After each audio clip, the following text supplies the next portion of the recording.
we are back, ladies and gentlemen, here to give you guys another after show spoiler filled discussion on Moon Knight.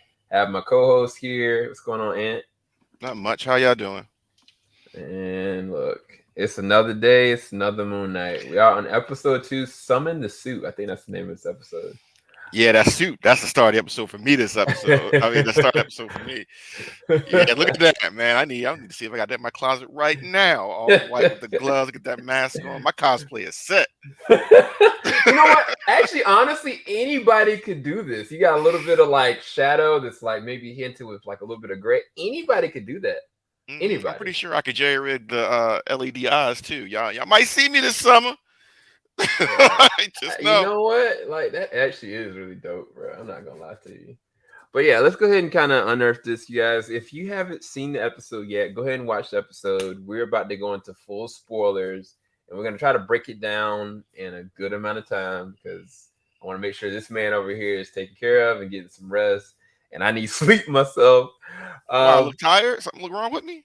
Nah. You look. You talking about this? You look. No, it's a blunking accident. I was trying to be Batman, tried to get my suit.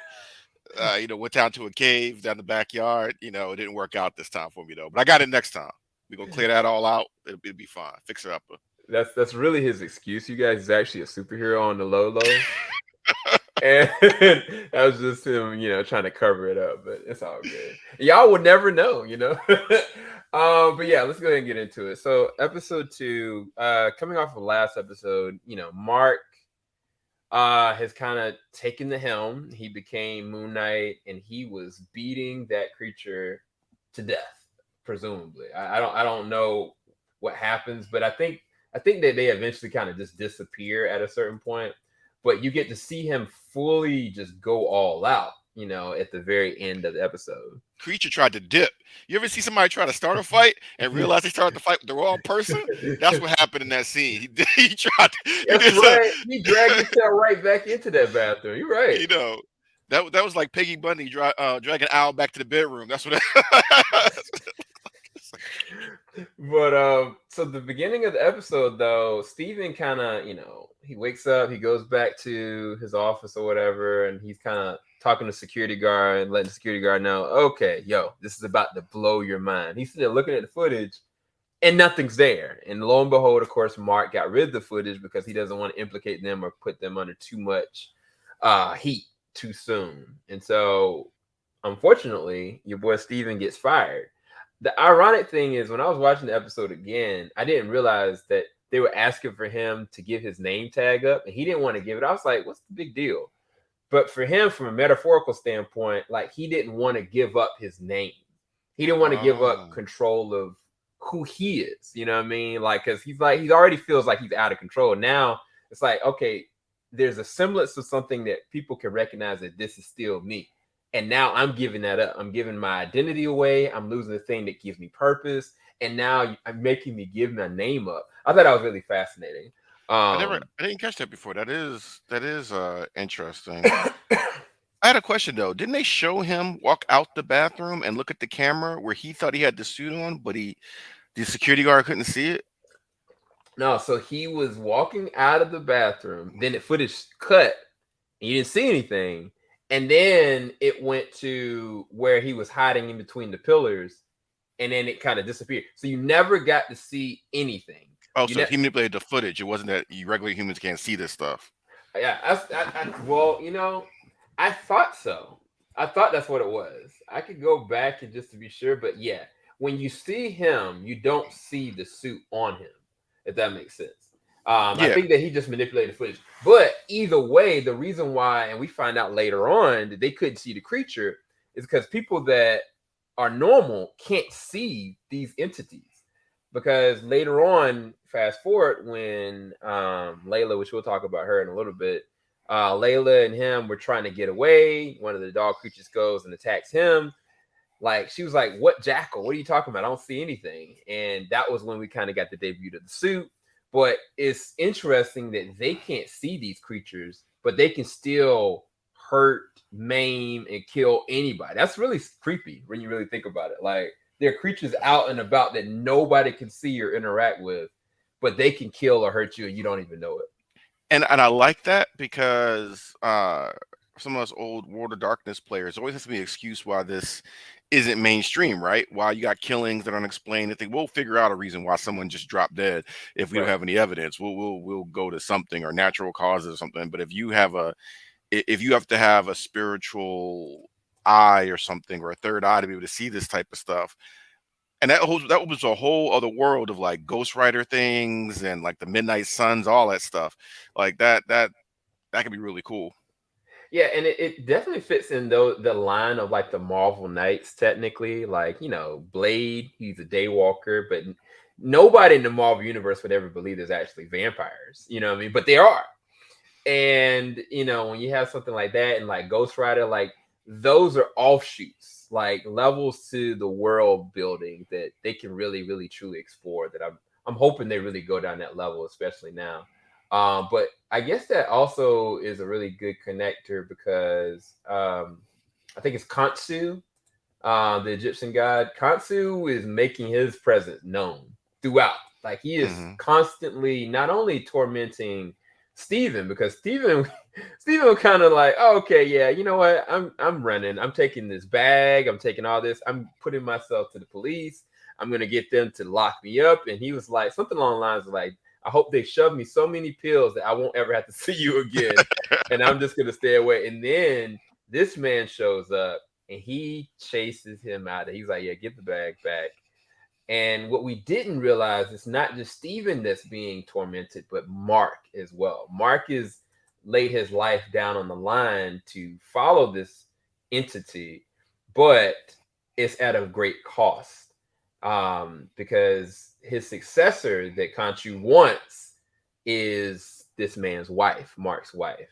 And so there's a very interesting trade-off. So you kind of like looking at this demigod or whatever he's presumed to be as also the antagonist of the story too, because he's putting a lot of this emotion. And I think there was something that Mark said. It was either Mark or Steven. Steven asked Mark, "What are you?" He was asking that to Mark. And then he was like, "Are you a demon or am I possessed?" And Mark never really answered the question. He just said, "No, I'm an extension of you." But then he said this. And technically, like these men are being possessed by this thing. Like it's in them. Yeah, it's a malicious entity, Yeah. and it's not uh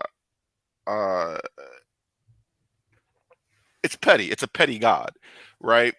And you know who has some serious inferiority complexes, has some serious like drive for like the vengeance. It's pretty crazy. I like they didn't like just put this like benevolent being into play, manipulating him to lead to. There's a manipulation game going on with inside him and other personalities, right? Yep. Because he has leverage on them, Yep. and he's putting them in situations that could get them killed, but they really have no choice in certain ways, right? Yep. So is he the lesser of two evils? What really interests me is Marvel Comics has been able to just over the decades just throw gods out there, not really explain how things fit within a world. You know what I mean? Like, oh, we have Egyptian gods, we have Roman gods. Like they don't really, but they don't go into detail how these entities and the levels of these entities all fit. Because Yeah. technically, Thor is a god, and Odin's a god. You know what I mean? And so I'm really curious how they make it so all these h- higher or alternate plane creatures coexist in the MCU because they've been really good about connecting stories and making them make sense. So Yeah. Like would somebody like Odin know this Khonshu? Would he right, would he know the look at him and Panther be like, God? Like would yeah, you know what I'm saying? Like this, you're right. Like I think that's very fascinating because even like if I'm not mistaken, isn't there like I can't remember if there's no mind. Lucifer is that's what DC. I was mistaken with that. oh, you're talking about the morning Yeah. sun or Yeah. uh But but no, yeah. So let's go ahead and move forward. So Steven, as he's terrorized by this god, he kind of runs out and he almost gets hit by a motorcycle. And lo and behold, is he doesn't know this is Mark's love of his life. This is the woman that he is married to in Layla. Layla finds Mark from the burner phone that he opened up. And beautiful. Look at that. She is beautiful. Look at that hair, those eyes, some fiery presence, that strength. We needed some strong women in this series. Help these men get stuff done. So this is the thing. Layla kind of is like taken it back because she's like, Mark, what's wrong with you? Like, she's hip to the fact that he has this entity in him. She's hip to the fact that he has a suit. He's hip to the fact that he's always been put in weird, dangerous situations. Also, she kind of implied, is this a different personality? She actually implied that, which is fascinating. So I don't know. It goes back to what we talked about last time. Who's an extension of who? But eventually she kind of was like done with it. She was ready to back off. And then she kind of found out who Steven really was. And she found herself like really connecting with him. And he was all the way attracted to her. And this is where we have to talk about this. Because last time we couldn't talk about it because Layla wasn't in it. And we've seen all 4 episodes. Is what Steven thinking? Like in his mind, like he's attracted to this woman that technically ain't his wife, but technically kind of is. I mean, is it wrong? Because this is the thing. This is a completely different personality that's attracted to another personality's wife. That other personality abandoned. He left. But they still married though. He left. He left. No. Went to another country. No. As far as we understand marriage laws, he's not married. Because that's the thing. Okay, all right. So let's put it this way. Say he's got a twin brother. Mark's got a twin brother and Steven's a twin brother, right? Mm-hmm. It's still wrong. It's like your twin brother's like, yeah, I know y'all are married or whatever, but man, she's hot. And to be fair, you left. You left. You don't want to know more. You don't want to know more. I'm just trying to help soothe. Okay, there is no justification for that, except that up until 2 days ago, they don't have a brother relationship. If anything, you have a house invader's wife. And from your perspective, you have a house invader's wife who is extremely attractive, and you don't want the house invader, but the wife can stay. So it's kind of like someone broke into your mind, and not only that, made a date you couldn't keep. So was the personality of Mark, was he cheating, or was he helping Steven have some connection? That's actually real too. Like, was it he was getting lonely? And he was like, man, it's dry out here. And he was just like, you know what? Yeah. But I feel like, honestly, he was trying to set Steven up because it doesn't add up. Like, it doesn't benefit him to leave that thread. You know what I mean? Like, it's easy. That's be something like all she had to do just randomly run into Steven, and that's kind of gonna blow Mark's cover. You know what I mean? So I feel like he was trying to set something up for Steven, but I could be wrong because they off rip. It's kind of like it's a disconnect. But the fascinating thing about Layla is that all the things that Steven loves, which is Egyptian, theology and all the different like artifacts and exploration of that. All these things she loves. And that's what Steven loves. But that's not what Mark loves. And so it's so weird because you're questioning, like, did Mark create Steven from the love that he has from Layla? Right. And we don't know his history. We don't know how long he's probably dealt with this, with these symptoms, and what could have exaggerated them or made the symptoms worse. So for all we know, something traumatic happened, and he created what he sees as the perfect husband for her. So her presence makes me think more and more that Mark's the at least, if not the prime personality, because there could be 20 different personalities in there, at least closer to the prime than, or at least generated before Steven was, right? Because when did he have this relationship? Like, when did he get married? When did it Right. I feel like Steven's life would be easier to fabricate in a year versus Mark's life, or months versus like Mark's life. That's just my thoughts. Right, because he is a mercenary. Like he's military trained, like he's got all the things. Whereas like Steven, he just works at a museum. And we know the brain and language are really weird. Like we've seen stories of people who've never studied French get hit in the head, and all of a sudden all they can do is speak French. You know what I mean? Right. So he could have studied languages or been around those languages for a long time as a mercenary, and then his other personality just knows them. You True. know, so uh I don't know. It'll be very interesting what route they go down. Go with this, or we're talking about Egyptian spirits. Are they a reincarnated spirit? Are they inhabited? Have they played this role before, or certain people played this role? I don't know, but that's a very curious part to me. Yeah. The weird thing is, and I'm gonna give credit to Oscar Isaac. Every time that he is Mark or Steven, there are so many subtle nuances that define them as completely different. Even just using this picture as an example, his expression and how he's carrying himself, how he's got his chest out, how he's looking up, how Shoulders, look at he's the shoulders. right, he's carrying himself a completely different way. Like I could look and be like, you know, this person is a military vet, possibly. Whereas, like with Steven, I can tell Steven's on the left because he's got his shoulders down. He looks very terrified, like his face is elongated. Um, it's just very fascinating to see all those small little nuances that Oscar Isaac is kind of putting into his performance. And I was just curious your perspective on, from an interaction standpoint, like how is he doing interacting with other actors, as far as like the believability factor of there being really two different identities. Honestly, his performance is one of the things that carries the show for me.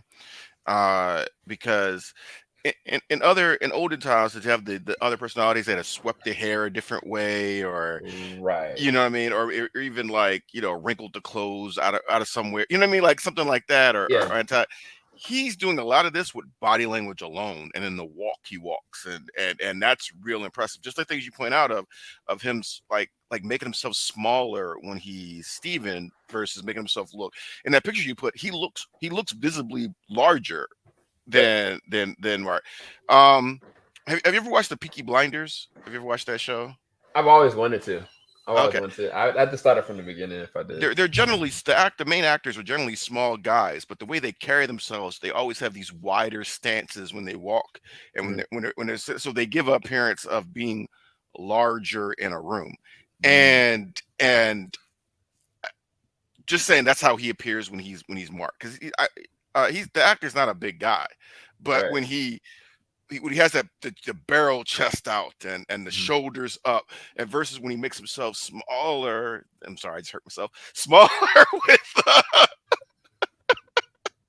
with the when he's playing Steven, is different. I'm done demonstrating. Yes, the body language is he should get a award just for that.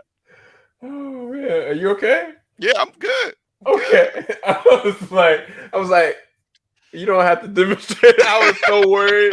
As soon as you did this, I was like, I don't know if that was a good idea. But anywho, so yeah, as the episode progresses, Steven and Layla get abducted by Arthur, and they get to find out, like, I guess kind of like the source of his power is not just what his ability is, but how he connects with people. Like he has his own basically factory of people that have just submitted to him in this kind of cult standpoint, and he can summon these creatures from literally out of nothing, out of the ground. I would like to get a little bit more substance from him, because I don't know a lot about him. I don't know what drives him. I know how smart he is, how calculative he is.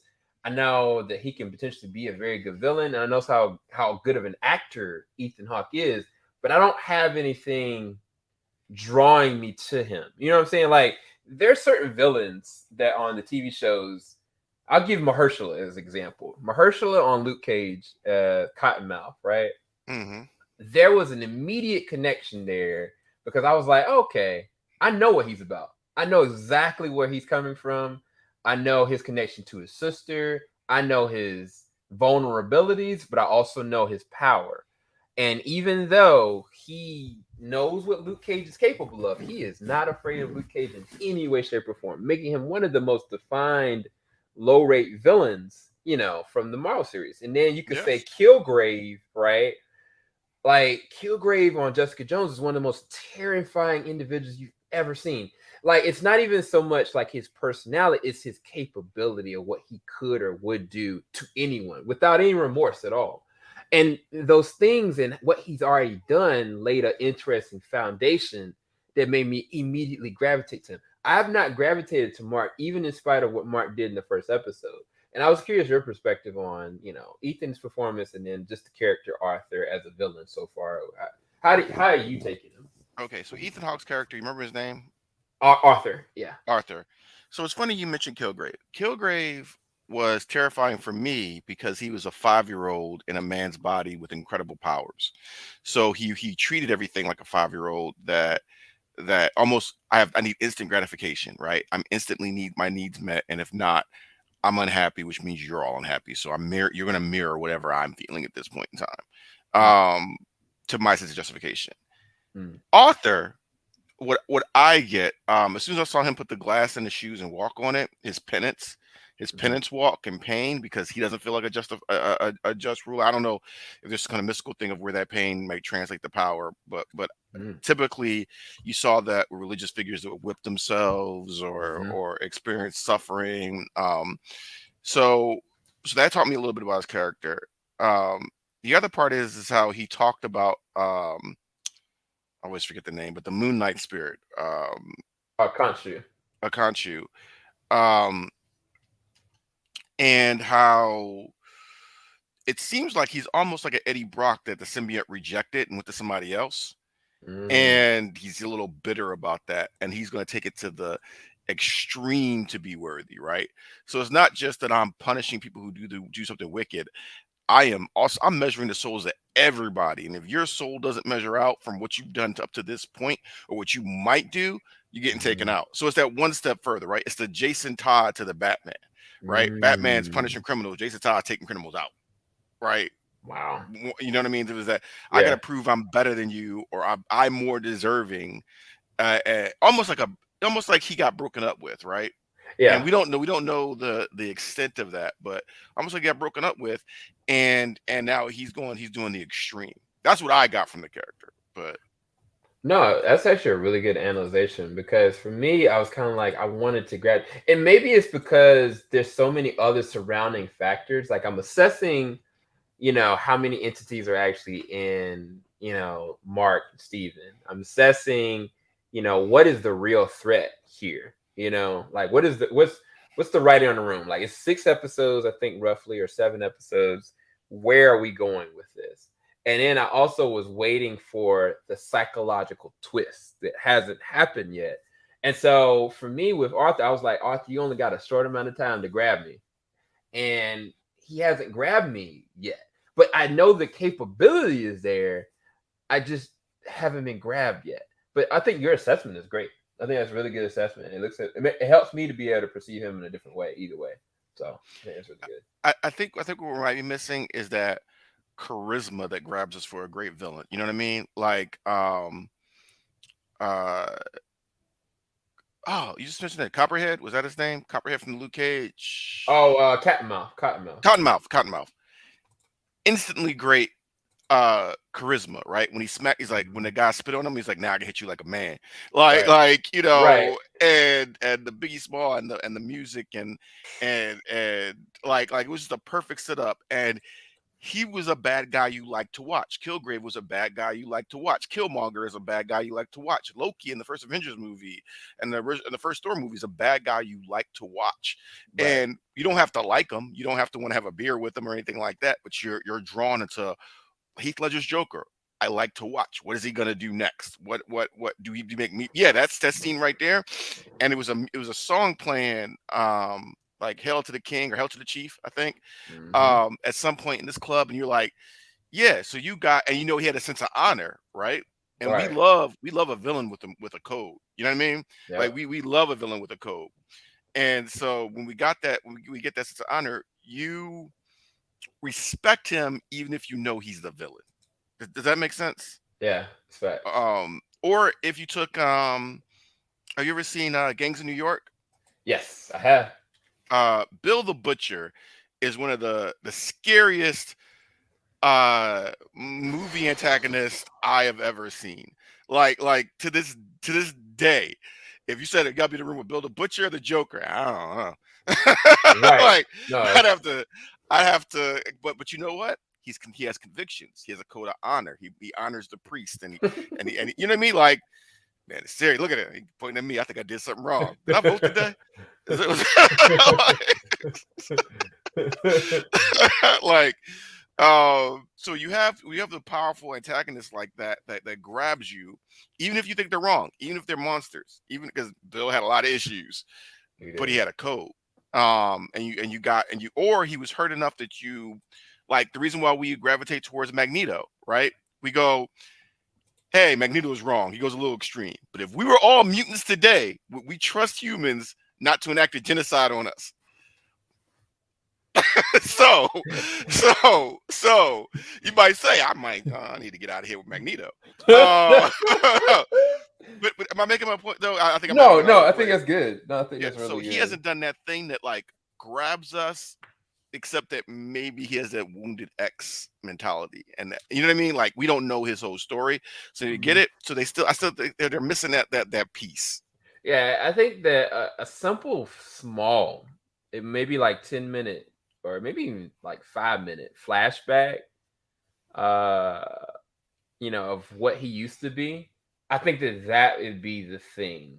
I think you're right.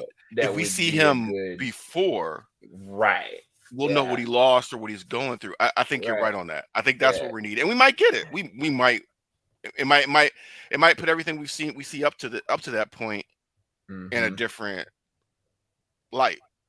Right, because at the end of the day, where does this journey for Steven and Mark really truly end? Because Conchu is kind of like, yeah, if you kind of don't meet my expectations, I'm gonna take Layla over there and on to the next one. You were just the vehicle that gets me to where I need to go. Like another one.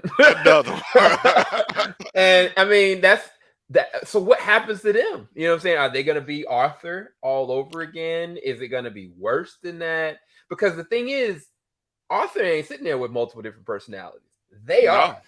Yeah. So it's like, I don't know that they can afford what that looks like at the end of the day. So, and we don't know the trauma of having an ancient entity in you causes, right? We don't know what kind of trauma that instills.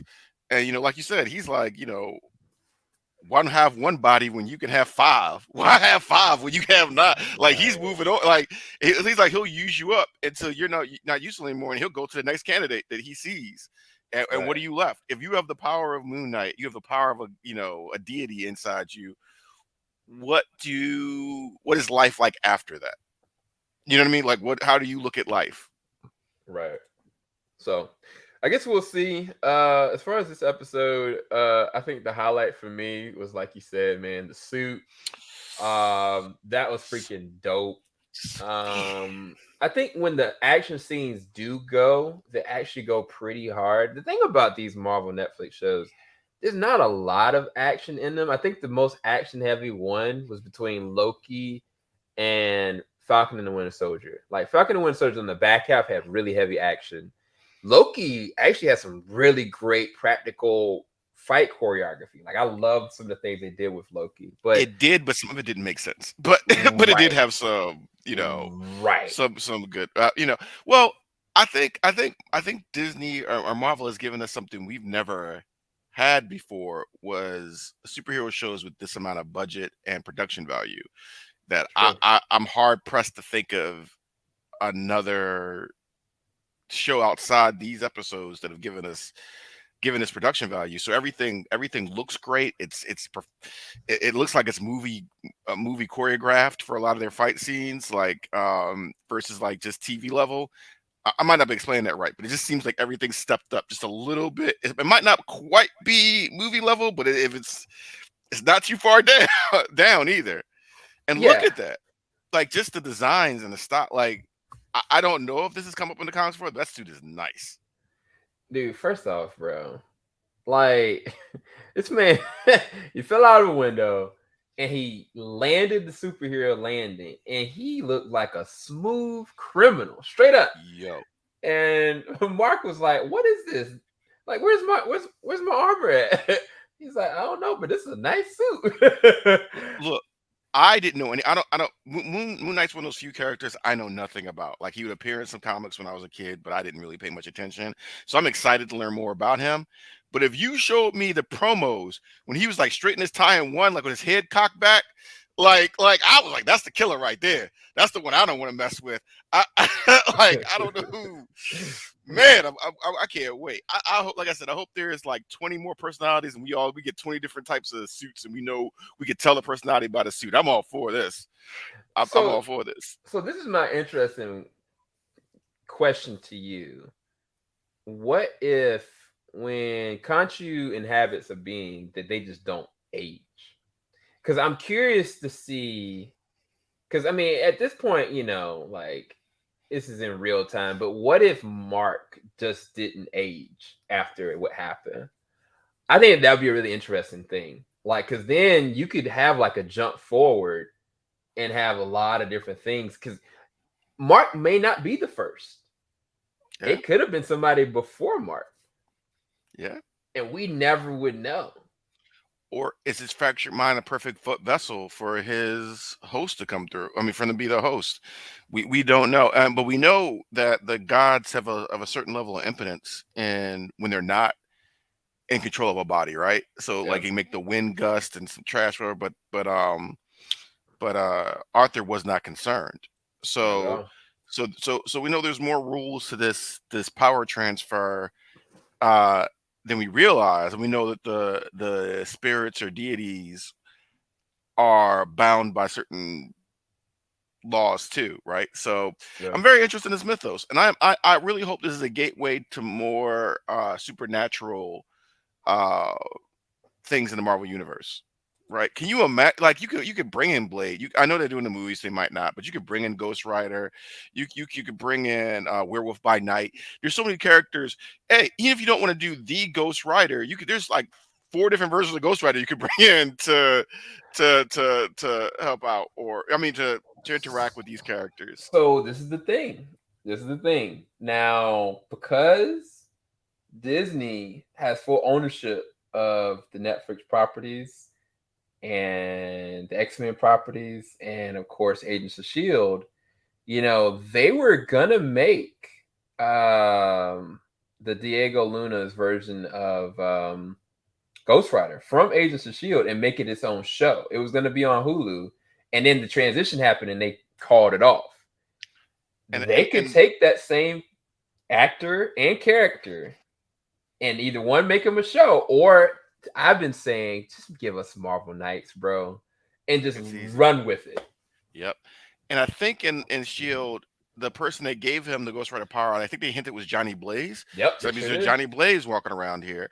There and the one thing the Marvel and the DC universe has is they did a really good job of having the supernatural magic demon mythos out there with their superheroes, right? So there's things like the X-Men are great, all that stuff, but most heroes, they're not.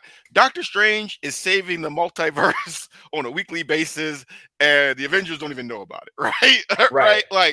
Like Ghost Rider's out there fighting Mephisto or getting dragged to hell or something like that, and it's cool, and you could do so much with it. And that was a cool character design, especially on a network TV budget. Like that was nice. I was so excited. Like when we were at San Diego Comic-Con, like they actually announced it. Jeff Loeb was like really excited about it, and then literally that's when the transition happened. They fired Jeff Loeb and they got rid of all the different things. I thought that was a bad idea. I felt like they should have just sidelined them instead of canceling them all. and it would have came out a lot more fluid. But that's for a whole nother day. I'm not going to go into that Right. today. But like you said, I think and it was connections. Agents of Shield could have been that connective tissue of a show, like the real Shield was. I mean, not the real Shield, but the Shield in the comics were. Like it Right. could have been a connective tissue where you're bringing these different factors together, and and and I think it was a missed opportunity. But I mean, it's not too late. It's not too late. No. And it could have been the seeds for other things, but like they used a lot of the supernatural. I mean, Agents of Shield, for whatever people might say some of its flaws were, every season pretty much touched on a realm that was in the comic books, whether that was the mad science, the Mhm. future, the hell, magic, whatever. They were good to that. I mean, if they went back and did a blueprint and use it as a blueprint to like start off their own, I think magic could be, instead of going the superhero route, like recreating the Avengers, they could have went, all right, the Avengers do this stuff, but now, and Doctor Strange, the medium between us, he could now, but now the Mystic heroes, they deal with this stuff. The reason why there aren't Right. demons and vampires and Cthulhu ripping the earth apart and stuff like that is because you got these other heroes that are kind of in that mystic world dealing with this. And you could have heroes like Doctor Strange and Scarlet Witch, or even the Hawk, because in the comics the Hawk can see astral projections and things. Like you could do so many different things with that, and you have all this history to build off of. So that was a long rant, not related to Moonlight in a way, but I don't know. No, I think it is though, because I'm gonna post this up and tell me, anybody that's watching, there's 6 of y'all right here. Wouldn't y'all want to see something like this? Wouldn't you want to see Yeah, John Bernthal, your boy, and the guy from Diego Luna from Agents of Shield, like all in one shot together, dude? Like that would just be epic. And I mean, it makes no sense, but it's that's the whole thing. That's where you can really go for it, especially on a platform like a streaming service like this. yep. And And you I'm could not use a. saying go ahead, go ahead. Oh no, I cut you off. Go ahead. No, go ahead, go ahead, go ahead. I'm more interested what you guys say.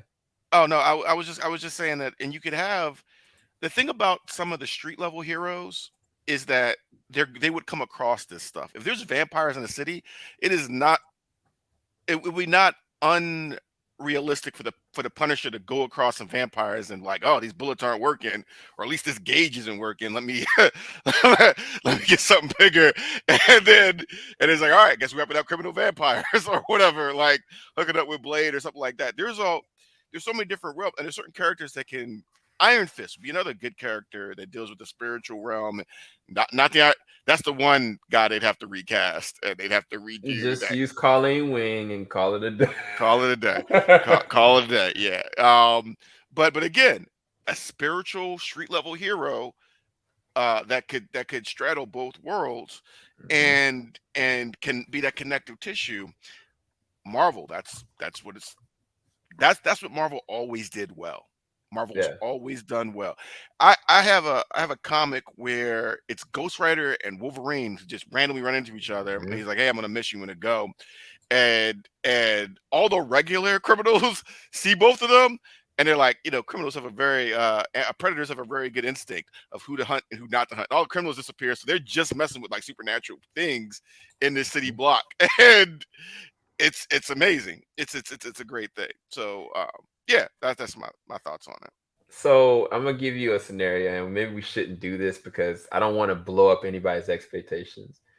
But since we're talking about, creatures of the night, what if Blade or Ghost Rider shows up in the last episode of Moon Knight? I'm not saying I haven't heard any rumor, haven't heard nothing. I know that Blade, Mahershala's character, showed up. If you hadn't seen Eternals, he showed up at the very end of Eternals with Ebony Blade, which is really interesting. Play on words, Ebony Blade and Blade. But we don't know the context or why he would visit, that character. But with this specific situation, what if there was an interaction that kind of happened with either one of these characters? How would you feel? Do you think that that would make this show pop, so to So, speak? so I think if they did that in the last episode as a teaser for season two, Mm. I'd be all for it. To me, my issue with Blade in the MCU movies with Black Knight and all, Blade doesn't really fit to me with Avenger level events. Like he not to say he's not important, but that's just that he can rock with Spider-Man on them solo mission every once in a while and stuff. But Blade's dealing with this whole other stuff. The Avengers are dealing with like Ultron or Galactus or whatever. Blade in that picture with those three and another picture you showed before him, that's more exciting to me than him running around with the Black Knight. Like that doesn't really. Yeah. And maybe they'll make it fit, but in my mind's eye, of what I've seen before, they don't really gel together, at least not as well as the picture you just showed.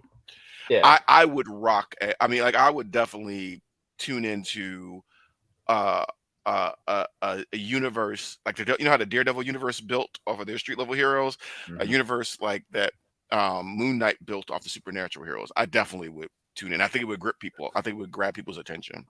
Yeah, and it would kind of be like a placeholder, like until like, oh, okay, this is leading to Marvel Knights kind of situation. So, so yeah, I think that'd be really fascinating. That's just that doesn't nothing in this episode gave us that hint. I just brought that up, so don't come at me. We did miss something last episode though, episode 1, when Steven was driving in the truck and he saw the gun behind him. I don't know if I can find it because I'm good at finding stuff, but I don't know if I can find this. Behind Steven, there was a box that had Victor Van, and then it didn't say Doom. It just said Victor Van. And then there's you remember the castle that's randomly out in the middle of nowhere? Yeah. Well, somebody was like, that's Victor Van Doom's location. That's and we don't know what village he was in, right? What European village? We have no idea, dude. You no must have idea. Latveria. Is it Latveria, something like that? Yep. That's where Doom is. And so this is a picture of the backdrop in the castle. I'm not gonna lie, like it's a lot to say that it's possible. I mean, Look. If Doom, I'm going to lose my ish if Doom shows up in this series or even full out mention Doom, because I have faith that the MCU will finally give. Oh my God. I have faith that MCU will finally do Doom right with all the arrogance, the confidence. Don't hide from the metal suit. Doom don't use doors. Nope. I want Doom to stiff Luke Cage out of $20 or whatever it was. Diplomatic immunity Doom, talking to third person Doom. I'm all for that.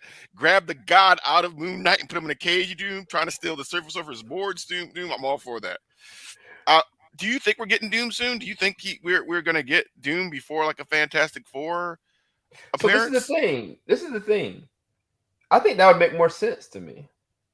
I think it would make more sense to have Doom be something that's an entity that's already here and present, and then the Fantastic Four are created on their own. I think that'd be very fascinating, because then you wouldn't need them necessarily connected in any way, shape, or form if Doom was already in the MCU. I think that would be amazing. I just don't know who you would cast as him. That would be, to me, the hardest thing. I have something for you though. What if in the Multiverse of Madness, in the council that we're going to see, we know it's a plain council. What if they can't even say anything? We just see a guy in a metal suit or a green cloak at a corner on one of those seats, just like chilling. Like I would lose it. I don't know, guys. Like Doom is one of my favorite. I'm not even Doom ain't even a villain to me. He's not even a villain to me. He's just a force in the Marvel universe. So this is the thing, and you messed me up. I wish we had never had this conversation. Because now we're going down a dark territory. So remember, everybody is suspecting that Tom Cruise is playing a alternate version of Tony Stark, a multiverse version of Tony Stark, right? But what if it ain't? What if Doom made those robots? What if Doom that is Doom does love Doombots. I'm Does love Doombots. I'm just saying that would be fascinating to me if that was because I mean I look, if Dr. X is in there, I am hyped. That is amazing. Professor X. We gotta put respect on his name, Professor X. But if Doom actually is a part of the council, dog, and I would Doom lose my mind. Yeah, and Doom straddles that science and magic thing too, right? So he straddles those worlds of like knowing sorcery, but also knowing science. You know what I mean? Like how do you make a council of the smartest men from the multiverse and you not have a Doom on there? Right. That's just saying. And if they're dropping hints for him, I always thought that the Fantastic Four should have been like a 1960s superhero team hanging around with the original Ant-Man, and then somehow they get lost in the what's it, the Negaverse, the negative zone or something. Where's the Annihilator from? Anyway, and then they come back out in the 2020s or whatever. And that would have been cool to me. But that's just I know we went to a rabbit hole. We went to talk about Moon Knight, and now we got the Doom. But look, I would love to see this scene. There's this picture you just put up of Doom. I'd love to see that. Yeah. Look at that. There's so many. Doom fits in almost every story. You could do a science story. You could do a Captain America story. You could do a Scarlet Witch story, Doctor Strange story. You could do a Hawk story. He fits in every. Just Spider-Man story with Doom. He fits in almost every story if Marvel does him right. Fact. Or he can show up in Moon Knight at the end, and I just lose it. Anywho, what do we rate this episode in comparison to the first episode? I feel like we're gonna have to kind of rate this off of what we've already seen. Because I would give it a 3 or 4. I enjoyed it. The intrigue is there. And that's out of 5. Out of 5. I was like, sorry. All right, my bad. I'm gonna go back to 10 after this. After this episode, I'm gonna go back to 10. So, but like a 3 or 4. I'm curious about the world. I like the setup. I like what they're doing. You needed somebody like Ethan Hawke to be an opposite actor of him, because you need somebody of a really good quality, and I think that's the reason they got him. I'm a fan of Ethan Hawke's. So yeah, overall, like maybe a 4. A 4. I'm good with that. Out of 5. No, yeah. 3.5 out of 5. Yeah, I'm gonna leave this at a 3 out of 10. No, man, dang, 3 out of 5. 3 out of 5. You mess me up, man. We go back to 10 next episode. I'm get in trouble out here, but no. I was like, damn. I give it a 3 out of 5 only because I feel like the first episode, as cool as the suit was in this episode, I felt like the first episode left way bigger of an impression for me. That I was kind of like, this is actually really freaking dope. I'm really intrigued to see where it can go. I did like the presence of Layla. She brings another dimension to the story arc. So did I. And I mean, I say that Steven is a cheater, and I say that Mark is a cheater too. How can they both be cheaters? Mark. Look, I'm not all the way convinced that my theory is correct. That Mark was trying to look out for Steven. Mark low key might have been trying to like. And Steven is not in a relationship. Steven is the injured party here. No, Steven is a guy that's living inside of Mark. And Mark is married. All the way married. Now it's like this is the real question. What does that say about her? That she would lecture the idea of doing that. That's a real question. But you know what? Look, Hawke and Bruce Banner loved Betty. Hawke and Bruce Banner loved Betty. So is the Hawke a cheater? Is the Hawke a cheater, Sam? Yeah. Is the Hawke a home wrecker? Is the Hawke a home wrecker? Look, I'm gonna say it one more time. Steven, you cheating. Filing out the top of the I can see skyline, 50 mile radius on my timeline. Ain't nothing on